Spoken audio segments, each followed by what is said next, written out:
오늘 이 시간에도 하나님의 사랑하심과 예수 그리스도의 은혜 또 성령의 위로하심이 함께 하시길 간절히 소망합니다. 우리 말씀 듣기 전에 한 번만 더 인사합시다. 일찍 잔 게 영성입니다.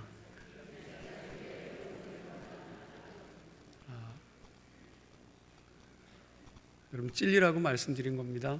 네, 일찍 자는 게 영성입니다. 사순절에 깨어서 기도하는 교회와 성도들이 되었으면 좋겠습니다. 힘들고 어려워도 여러분 기도 자리를 사수하시고 기도하는 일들에 대해서 쉬지 않는 교회와 성도들이 되기를 간절히 축원합니다. 머릿속에 온통 철학으로 꽉 차 있는 사람을 우리는 뭐라고 말할까요? 철학자라고 이야기합니다. 그리고 머리에 정치할 생각으로 꽉 찬 사람을요, 정치인, 저는 정치꾼이라고 하고 싶습니다.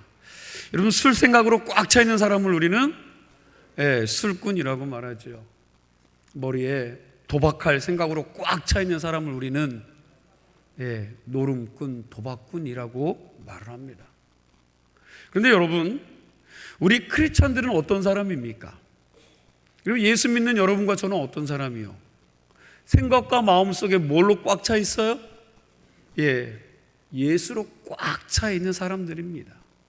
이러한 사람들을 크리스천이라고 말할 수 있습니다. 예수님이 나의 삶의 가치관이고, 예수님이 나의 기준이고, 예수님이 나의 중심이고, 그리고 예수님이 내 인생의 목표이기에 예수님 때문에 살고 예수님 때문에 죽을 수 있는 사람을 가르쳐 우리는 크리스천이라고 표현합니다. 우리나라에 복음이 처음 들어왔을 때에 최권능이라는 목사님이라는 분이 계셨어요. 이분이 전도를 참 많이 했던 분입니다. 이분은 시간만 나면, 그리고 시간만 있으면 밖에 나가서 사람을 만나 사람들에게 예수 믿고 천당 가세요라고 전도하며 다녔습니다. 나중에는 예수 믿고 천당 가세요를 간단하게 줄여서 뭐라고 표현했을까요? 예수 천당이라고 외쳤습니다. 낮도 밤도 없이 시도 때도 없이 나가서 예수 천당하고 외쳤던 최권능 목사님은 일본의 신사 참배를 반대한다는 이유로 1939년 평양 경찰서에 끌려가서 극심한 고문을 당했습니다. 그러나 고문의 강도가 혹독하면 혹독할수록 그의 입에서 나오는 게 뭐라고요? 예수 천당 외침이 더욱 커져갔습니다. 하루는 치료를 받다가 일본 순사에게 목사님이 매를 맞고 기절을 한 것입니다. 취조하던 이 순사가 바가지에 물을 담아서 기절한 그 목사님 얼굴에 확 하고 붓자 목사님이 정신 바짝 들어 일어났는데, 그 순간 자기에게 물을 붓기 위해 서 있던 그 일본 순사에게 예수 천당하고 그냥 벼락같이 소리를 친 겁니다. 그러니 물을 부었던 일본 순사가 얼마나 놀랐겠습니까? 기절에 까무러졌던 사람이 그냥 벌떡 일어나서 자기에게 예수 천당하고 소리를 치르니까 그냥 놀라서 뒤로 자빠지면서 엉덩방아를 찐 것입니다. 그때 일본 순사가 기가 막힌 표정으로 이렇게 물었다고 합니다. 목사 영감, 당신은 도대체 어떻게 된 사람이기에 예수밖에 모르오. 이때 이 최권능 목사님이 우리 마음에 새겨야 될 아주 중요한 말씀을 했습니다. 잘 들어보시기 바랍니다. 내 속에는 머리부터 발끝까지 예수로 꽉 차 있어서 누구든지 나를 건들기만 하면 뭐가 나와요? 예수가 쏟아져 나옵니다. 다시 한번요, 여러분 기억하세요. 내 속에 머리부터 발끝까지 예수로 꽉 차 있어서 누구든지 나를 건드리기만 하면 나에게 예수가 쏟아져 나옵니다. 이 목사님의 생각 속에, 인격 속에, 그의 삶 속에 예수로 꽉 차 있었기에 건드리기만 하면 예수가 쏟아져 나올 수밖에 없었던 것입니다. 예수님이 이 목사님의 마음을 온전히 통치하셨기에, 이 목사님의 생각 속에 예수로 꽉 찼기에 그런 삶을 살 수밖에 없었던 것입니다. 히브리서 3장 1절 말씀 우리 함께 보도록 합시다. 히브리서 3장 1절 말씀 함께 있습니다. 우리가 믿는 도리의 사도이시며 대제사장이신 예수를 깊이 생각하라. 한번 따라하세요. 우리가 믿는 도리의 사도이시며 대제사장이신 예수를 깊이 생각하라. 아멘. 여러분, 누구를 깊이 생각하라고요? 예수를 깊이 생각하라 그랬는데, 깊이 생각한다는 말이 헬라어로 카타노에오라는 말입니다. 카타라는 말은 아주 철저하게 집중해서라는 뜻을 가지고 있어요. 그러니까 예수님을 철저하게 집중해서 깊이 생각하라는 것입니다. 어떤 주석가가 깊이 생각하라는 카타노에오라는 이 말을 아주 재미있게 해석을 했습니다. 들어보세요. 여러분, 깊이 생각한다는 게 뭐냐? 도대체 깊이 생각한다는 게 뭐냐? 생각하는 그 대상에다가 내 마음을 묶어 놓는 거다. 우리가 생각하는 그 대상에다가 내 마음을 묶어 놓는 거다 그랬습니다. 그러니까 예수님을 깊이 생각한다는 말은 온통 이리저리 날아다니고 뛰어다니는 내 마음을 예수께 뭐 하는 거예요? 묶어 놓는 것을 말합니다. 현대 사회를 가르쳐서 사람들은 사람들의 마음을 분산시키는 시대라고 말합니다. 사람들의 생각을 집중할 수 없게 만드는 시대라는 겁니다.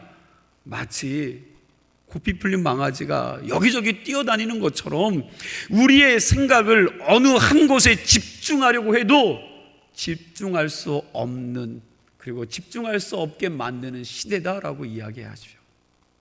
친구가 부르고 TV가 부르고 인터넷이 부르고 핸드폰 울리면 누가 나를 부릅니다. 그러다 보니 뭘 집중해서 할 수가 없습니다. 정말 오늘날 현대인들의 마음이 얼마나 분주한지 모릅니다. 하루에도 생각이요 수십 번씩 여기저기 왔다 갔다 날아다닙니다. 우리 한번 이 시간 솔직하게 생각해 보세요. 지금 우리가 예배 드리고 있는데 이 한 시간 동안 여러분들의 생각이 하나님 앞에 집중하고 있습니까? 아니면 지금 여러분들의 생각이 분주하게 여기저기 날아다니고 있습니까? 아마 지금도 여기저기 생각이 날아다니는 분들이 있을 것입니다. 제가 지금 여러분들이 생각하는 것을 눈으로 볼 수 있다면 저는 지금 아마 세상 곳곳을 다니고 있을지도 모르겠습니다. 지금 몸은 여기 있지만 벌써 이 예배를 드리면서 여러분 집을 서너 번 갔다 오신 분들도 있을 겁니다. 집에 가스는 잘 잠그고 왔는지, 아이들을 놓고 왔는데 아이들은 잘 있나, 예배당 들어오면서 자동차 키는 자동차 문은 잘 잠그고 왔는지, 내일 카드 결제하는 날인데 통장에 잔고가 있는지, 화요일 2시에 병원 가는 시간인데 그 시간 잃어버리지 말아야지, 예약한 시간 잃어버리지 말아야지, 오늘 저녁에는 아무개 집사님 만나기로 했는데, 제가 이렇게 말하니까 벌써 여러분 다른 생각들로 분주한 분들이 있을 것입니다. 사람들의 생각이 얼마나 복잡한지 모릅니다. 마치 고삐 풀린 망아지처럼 우리의 마음과 생각이 온 세상 사방을 다 돌아다닙니다. 이걸 묶어놓기가 쉽지 않습니다. 히브리서 3장 1절에서 예수를 깊이 생각하라는 말이 그 말입니다. 그렇게 정신없이 온 세상을 휘젓고 돌아다니는 내 마음을 붙잡아 끌어다가 어디에요? 예수께 묶어 놓으라는 겁니다. 우리의 마음과 우리의 눈이 예수 그리스도를 앙망하고 그분께 초점을 맞추어 놓으라는 것입니다. 일주일을 시간으로 따지면 168시간인데 월요일부터 토요일까지 딴 생각하며 살다가 주일 아침 1시간 예배 드리면서 내 삶의 초점을 온전히 주님께 맞춘다는 게 여러분 사실 쉽지 않아요. 쉽지 않습니다. 그래서 우리는 늘 훈련이 되어 있어야 합니다. 제일 먼저 훈련할 것은 내 생각이 바뀌는 훈련입니다. 내 생각이 바뀌어야 합니다. 사고의 전환이 있어야 한다는 것입니다. 그동안 모든 것이 나로 집중되어 살았던 내 생각이 예수님을 영접하고 예수의 말씀이 내 속에 들어왔다면 이제부터는 모든 것이 예수님께로 바뀌어져야 한다는 것입니다. 하나님의 말씀의 가치관으로 내 생각을 바꾸고 바로 잡으시기를 부탁드립니다. 현대 사회에서 자주 거론되고 있는 단어 중에 한 가지가 있는데 그게 뭐냐 하면 패러다임 시프트입니다. 그냥 자기 생각 속에 갇혀 있었던 틀을 깨어 나와야 한다는 것입니다. 이제는 목회를 하든지 사업을 하든지 시대적인 감각을 가지고 사고의 전환이 되어 있어야 합니다. 그래야지 이 시대에서 뒤떨어지지 않고 살아남을 수 있다는 것입니다. 사실 우리 기독교 신앙을 어렵게 이야기할 필요가 없습니다. 기독교 신앙이 뭐냐? 생각을 바꾸어 놓는 것입니다. 나 중심의 생각에서 누구 중심으로요? 예수님 중심으로 생각이 바뀌는 거예요. 이게 훈련되어 자리 잡은 신앙은 내 뜻이 아니라 하나님의 뜻을 생각하고 그리고 자신의 생각대로 살던 것이 성령의 통치하심으로 살기에 매사에 삶과 조심하며 하나님과 동행하는 삶을 삽니다. 특별히 우리는 지금 너무나도 혼란한 시대를 살고 있기에 여러분 이 말씀 정신 바짝 차리고 들어야 합니다. 정말 이 혼란한 시대에서 우리가 우리의 마음을 붙잡고 끌어다가 예수께 묶어 놓아야 합니다. 그래서 예수님이 나의 마음을 통치하시고 다스리시게 하셔야 된다는 거지요. 그럴 때 비로소 예수님이 나의 주님이 되고 나는 그의 백성이 되고 그의 제자가 되는 줄로 믿습니다. 오늘 본문 빌립보서 2장 5절 말씀을 보니까 이렇게 말씀하는데 우리 함께 읽을까요? 함께 읽습니다.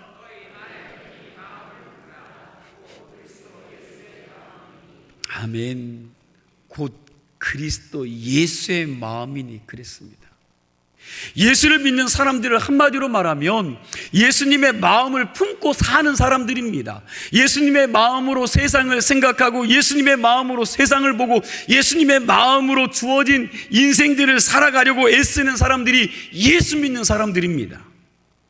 우리가 예수 믿는다고 할 때에 껍데기가 중요한 게 아닙니다.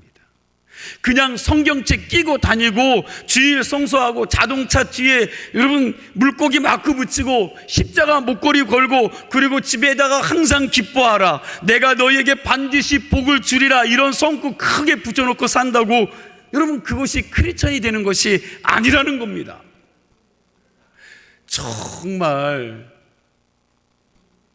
정말 중요한 게 뭡니까?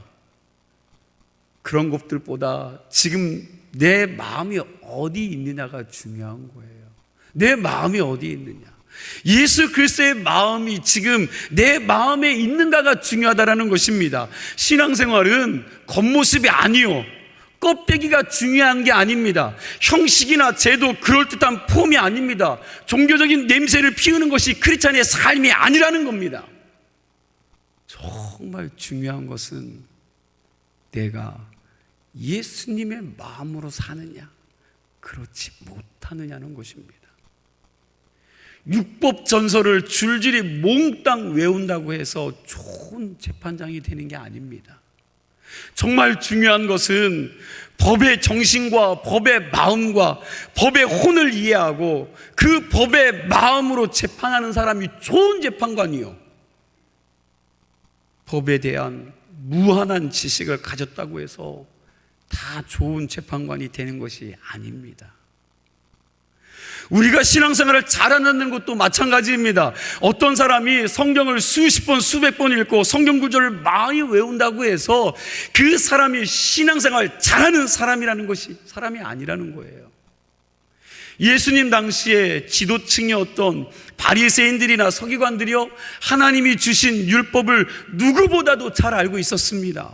그러나 율법 속에 담겨져 있는 율법의 정신과 하나님의 마음을 잘 이해하지 못하니까 그 말씀을 그냥 규칙화해서 아예 법조문을 만들어 냈습니다. 그래서 그 법조문을 지키는 사람은 훌륭한 크리스찬이고 그렇지 못한 사람은 다 심판을 받는다라고 그들은 잘못 생각했습니다. 그래서 바리사인들은 하나님 앞에 나와 이렇게 기도했지요. 누가복음 18장 11절과 12절 말씀 우리 함께 읽겠습니다. 바리새인은 서서 따로 기도하여 이르되 하나님이여 나는 다른 사람들 곧 토색, 불이, 간음하는 자들과 같지 아니하고 이 세리와도 같지 아니함을 감사하나이다. 나는 일에 2번씩 금식하고 또 소득의 11조를 드리나이다 하고, 이 바리새인의 기도를 가만히 분석해 보면 이것은 하나님께 하나님의 은총과 긍휼을 간구하는 기도가 아니라 오히려 뭐라는 거예요? 그렇죠. 자기 의의를 하나님 앞에 내세우고 자랑하는 기도요. 여러분 잘 기억하셔야 됩니다. 이들이 한 기도는 내가 이렇게 했다라는 의지요, 자기 자랑입니다. 나 이런 사람입니다라고 이야기하는 거예요. 하나님, 나 이 정도로 잘 살고 있는데 그러니 나에게 당신이 보상을 해야 될 거 아닙니까? 나에게 보상이 필요합니다. 여러분 이런 자세죠. 하나님의 은혜를 구하는 자세가 아닙니다. 얼마나 오만하고 그 마음이 가증한지, 얼마나 교만한 신앙인지 모릅니다. 반면에 세리는 감히 얼굴도 못 들고 가슴을 치며 뭐라고요? 하나님, 나를 좀 불쌍히 여겨주시옵소서. 나는 죄인입니다. 나는 죽어 마땅한 사람이다 하고 여러분 통곡을 했습니다. 예수님은 이 두 사람 중에 누가 의롭다고 말씀하셨습니까? 여러분 14절 말씀이요, 함께 보도록 하겠습니다. 14절 말씀 함께 있습니다. 내가 너희에게 이르노니 이에 저 바리새인이 아니고 이 사람이 의롭다 하심을 받고 그의 집으로 내려갔느니라. 아멘. 여러분 신앙은 마음입니다. 신앙은 정신이요. 하나님은 기름지고 살찐 재물보다는 상하고 통해하는 심령을 기뻐 받으신다고 말씀하셨습니다. 하나님은 우리의 중심을 원하십니다. 껍데기가 아닙니다. 그러므로 저와 여러분, 우리의 속 중심에 예수의 마음을 품는 성도들이 다 되시기를 원합니다. 예수님의 혼, 예수님의 정신, 예수님의 마음, 예수님의 영성이 내 영혼 속에 녹아내려져 가기를 갈망하는 마음으로 주님과 더불어 살아가기를 애쓰는 믿음의 성도들이 되시기를 축원합니다. 우리가 영성이 있어야 된다는 말을 자주 듣는데 여러분 영성은 다른 게 아닙니다. 예수의 마음을 품는 게 영성입니다. 예수의 마음을 품고 그 마음대로 살아가려고 노력하는 것이 영성이고 영성 훈련입니다. 예수님의 마음이 내 마음이 되게 하는 훈련, 십자가에 죽으신 예수님의 심장이 내게 살아가려고 노력하고 그 심정을 가지고 그 마음을 가지고 훈련하는 것을 영성 훈련이라고 말하는 겁니다. 이 훈련만 되어 있으면 우리가 예수 믿는 척 할 필요도 없고, 그리고 경건한 모양을 꾸밀 필요도 없습니다. 마음에 예수님의 마음만 갖는다면 여러분 경건한 삶은요 저절로 나오게 돼 있어요. 여러분들의 가득한 것이 여러분들의 삶으로 나오게 돼 있다라는 거죠. 사실 경건은 꾸며서 흉내 내서 되는 것이 아니라 내 속에 예수님의 마음을 품으면 여러분 자연적으로 나오는 거예요. 자연적으로 예수님의 마음을 품으면 기도하게 되어 있고, 예수의 마음을 품으면 사랑하게 되어 있고, 예수의 마음을 품으면 기뻐할 수 있습니다. 왜? 예수의 마음이 내 안에 들어와 있으니까.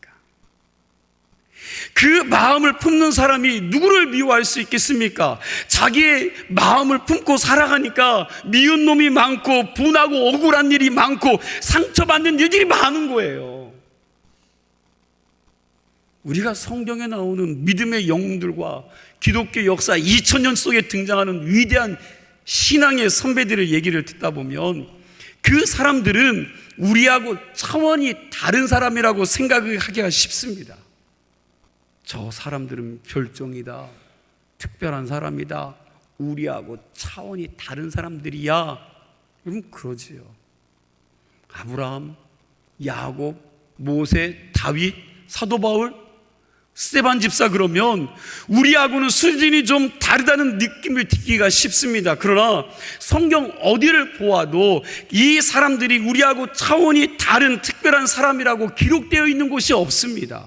야고보 사도는 이들을 우리하고 성정이 같은 사람이라고 말씀하고 있죠. 아브라함 어떻습니까? 아브라함 실수투성이었습니다.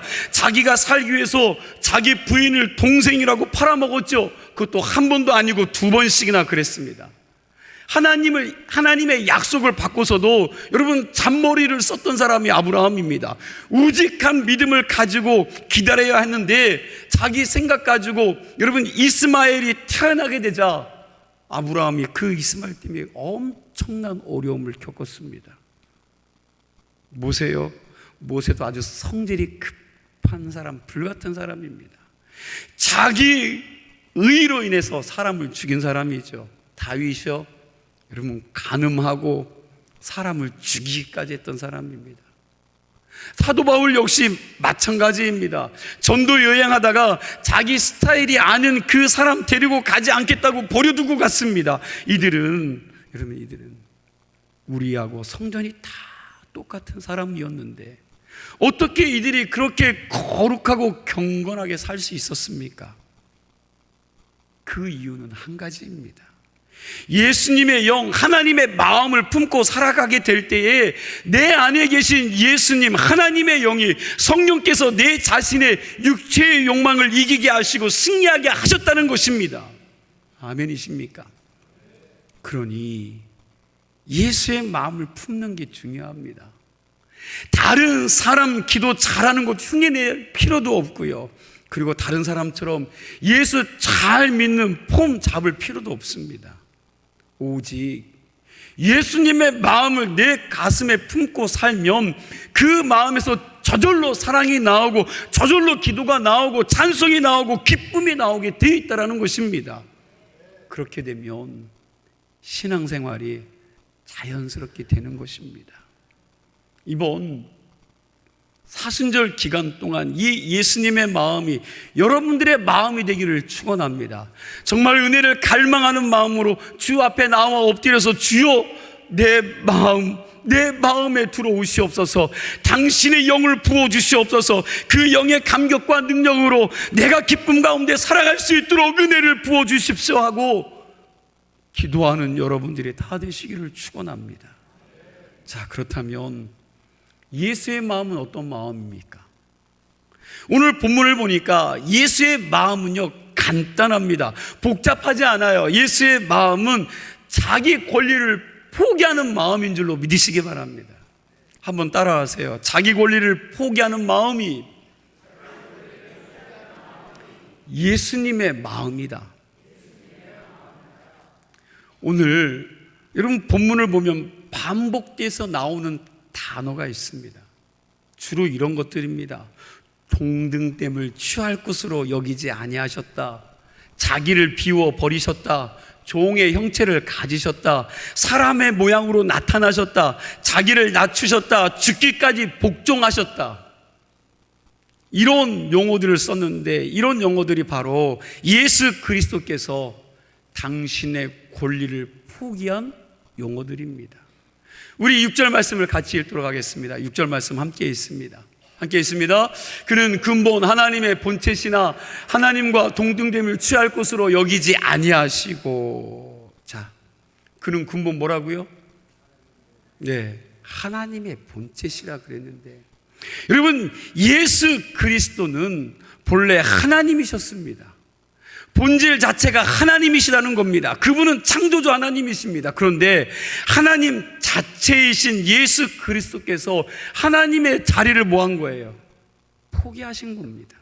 그리고 이 땅에 내려오셨는데 누구의 모습으로 내려오셨습니까? 그렇지요. 자기가 창조한 피조물인 인간의 모습으로 이 땅에 오셨습니다. 우리 7절 8절 말씀을 함께 읽읍시다. 7절 8절입니다. 오히려 자기를 비워 종의 형체를 가지사 사람과 같이 되셨고 사람의 모양으로 나타나사 자기를 낮추시고 죽기까지 복종하셨으니 곧 십자가에 죽으심이라. 아멘. 그분은 사람으로서 종이 된 것이 아니라 하나님으로서 스스로 자신을 비워 종이 되신 분이십니다. 창조주이시면서 사람의 모양으로 나타나신 예수님이 하신 일이 바로 십자가에 달려 죽기까지 자신을 낮추시고 복종하신 일이었습니다. 여기서 하나님이 사람이 되었다는 것은 사람이 무슨 개미가 되었다, 벌레가 되었다는 것과는 여러분 비교할 수 없는 엄청난 갭 차이가 있다는 사실을 깨달아야 합니다. 사람이나 개미나 벌레는 어차피 다 하나님의 피조물에 불과할 뿐이기에 피조물이 또 다른 피조물로 바뀌는 정도의 갭이 존재할 뿐입니다. 그러나 전지전능하신 하나님이 사람이 되었다는 것은 창조주와 피조물의 어마어마한 갭 차이가 존재하기에 더 믿어지지 않고 훨씬 더 이해하기가 힘든 일입니다. 예를 든다면 이런 거죠. 여러분, 이게 뭡니까? 예, 컵이죠. 컵, 여러분 생각해 보세요. 제가 컵을 만들었다고 생각해 보세요. 제가 컵을 만들었다고 생각해 보겠습니다. 그러면 이 컵을 만든 사람인 저와 제가 만든 이 물건과는 엄청난 뭐가 있어요? 괴리가 있습니다. 이걸 옆에다 놓고 나와 비교해서 말한다는 것 자체가 너무나도 여러분 웃긴 이야기입니다. 왜냐하면 나는 수도 없이 이런 물건들을 만들어낼 수 있는 존재이니까요. 그런데 여러분, 컵을 만든 내가 뭐가 되는 거예요? 예, 컵이 되었다? 굳이 사람인 내가 왜 그런 짓을 하느냐는 말입니다. 이해할 수 없는 말이고요. 여러분, 말도 안 되는 거 아닙니까? 마찬가지로 하나님이 우리 인간을 만드셨는데 자기가 만든 인간의 모습으로 이 세상에 오셨다니, 하나님이 새 사람이 되셨다니, 아니 왜? 굳이? 뭐 때문에? 이 말을 곰곰이 생각해 보면 볼수록 도무지 이해가 되지 않는 말입니다. 그런데 그렇게 이해가 안 되는 일을 하나님 자신이 하신 것입니다. 왜? 하나님이 당신의 자리를 포기하고 이 땅에 당신이 만든 피조물로 오셨습니까? 하나님이 그렇게 여러분 비하된 인간의 모습으로 이 땅에 오신 것은 영원토록 저주받아 죽을 수밖에 없는 우리를 구원하시기 위하여, 그리하여 우리가 하나님의 거룩한 아들과 딸로 삼기 위하여 창조주가 친히 자기를 비워 종의 형체로 피조물로 오신 줄로 믿으시기 바랍니다. 이게 바로 자기의 권리를 포기하신 예수 그리스도의 마음입니다. 여러분, 뭔가 주장할 권리가 있으십니까? 대접받을 일이 혹 있으십니까? 목에 힘줄 자리가 혹 있으십니까? 그거 포기해야 합니다. 그거 사양하라고 합니다. 이것이 바로 예수님의 낮아지신 마음입니다. 만약에 어느 가정에서 남편은 남편으로서의 권리를 주장하고 아내는 아내로서의 권리를 주장하고 부모는 부모로서의 권리를 주장하고 자식은 자식으로서의 권리를 주장한다면 어떻게 되겠습니까? 여러분, 그 가정이 어떻게 돼요? 그 집안은 바람잘 날이 없을 겁니다. 그리고 교회에서 목사는 목사대로, 장로는 장로대로, 여러분 권사는 권사대로, 교인은 교인대로 자기들의 권리를 주장한다면 그 교회는 어떻게 되겠습니까? 매일 시끄러울 것입니다. 기업체에서 사장은 사장의 권리를 주장하고 그리고 노동자는 노동자의 권리를 주장하기 시작한다면 그 기업은 어떻게 되겠습니까? 기업이 제대로 돌아가지 않고 싸움만 하다가 나중에는 같이 망하게 될 것입니다. 국회에서도 매번 모일 때마다 야당과 여당 자기들의 주장을 하다 보니 나라가 늘 시끄럽습니다. 정치하는 사람들이 국민 팔아가며 서로 자기들만 옳다고 주장하면서 여러분 정권 다툼을 하다 보니 정치판도 엉망일 수밖에 없다는 사실입니다. 그런데 안타깝게도 이게 바로 오늘날 여러분과 저의 모습이요, 우리의 모습입니다. 그러나 주님이 우리에게 가르쳐 주신 게 뭡니까? 내 권리, 내 주장을 먼저 내려놓으라는 겁니다. 그거 포기하면 길이 열린다는 거예요. 그거 포기할 때 가정이 행복해지고, 그거 포기할 때 교회가 은혜로워지고, 그거 포기할 때 이 사회 사람 여러분 살만한 아름다운 사회가 된다는 것입니다. 남편이 자기 권리를 포기하고 아내를 사랑하기 시작하는 순간부터 그 가정은 회복되어지고 행복한 가정이 될 것입니다. 시어머니와 며느리가 자신의 권리를 포기하고 사랑할 때 그 가정이 에덴 동산이 될 것입니다. 교회의 온 성도들이 자기를 내려놓고 하나님 옆에 붙여준 사람들을 귀히 여기고 높이고 사랑할 때 그 교회는 하나님의 나라가 될 줄로 믿습니다. 정치가들이 자신들의 힘을 내려놓고 서로 화합하면 국민들이 평안할 것입니다. 그런데 내걸 포기하지 못하는 겁니다. 여러분, 예수님의 마음이 어떤 마음입니까? 예수의 마음은 권리를 주장할 수 있지만 기꺼이 권리를 주장하지 않고 포기하는 마음이요, 분명히 따질 수 있지만 따지지 않는 마음이고, 그리고 복수할 수 있는데도 불구하고 복수하지 않고 기꺼이 용서하는 마음이 예수의 마음인 줄로 믿으시기 바랍니다. 이게 예수님의 마음으로 낮아지신 마음입니다. 예수님은 당신이 40일 금식하고 배가 고프셨을 때 당신을 위해서 돌로 떡을 만드실 수 있었음에도 불구하고 그가 안 하셨습니다. 그러나 베세다 들녘에서 배고픈 백성들 5,000명을 먹이기 위해서 친히 기적을 베푸셨습니다. 무슨 이야기입니까? 당신을 위해서는 안 하시고 당신들의 백성을 위해서는 하셨다는 겁니다. 예수님은 당신을 위해서는 다 포기하셨다는 것입니다. 예수님이 세상에 오실 때 하나님의 아들이 여러분 왕궁이 아니라 이스라엘에서 가장 후미진 변두리 동네 베들레헴에 있는 어느 여관 말 먹이통으로 이 땅에 방문하셨습니다. 그렇게 오셨던 분이 죽을 때 또 어떻게 죽으셨습니까? 하늘의 천군과 천사, 여러분 한 사단을 동원해서 그 죽음의 자리에서 벗어날 수 있었음에도 불구하고 그 특권을 포기하시고 기꺼이 십자가에서 죽으셨습니다. 이게 예수님의 삶이고 예수님의 마음입니다. 오늘 이 마음을 품고 살았던 사도 바울은 빌립보 교인들에게, 우리에게 하는 말이 뭐예요? 너희 안에 곧 그리스도 예수의 마음을 품으라.